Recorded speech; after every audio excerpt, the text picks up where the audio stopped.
केतेक प्रवचनर इंग्लिश कौन हेब जानि नियंतु। पार्ट 1 अति लोभे शृगाल मरे। All covet all lost. अति लेंबू चिपुडिले पिता। Too much of anything is bad. अल्प विद्या भयंकरी। A little learning is a dangerous thing. अति परिचय गौरव नष्ट। Too much familiarity breeds contempt. अति दर्पे हतलंका। Pride goeth before a fall. अस्थिर व्यक्ति संपद करिपारे नहीं।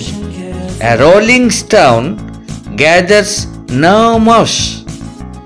असमयर बंधु ही प्रकृत बंधु। A friend in need is a friend indeed. अति भक्ति चोरर लक्षण। Too much courtesy too much craft.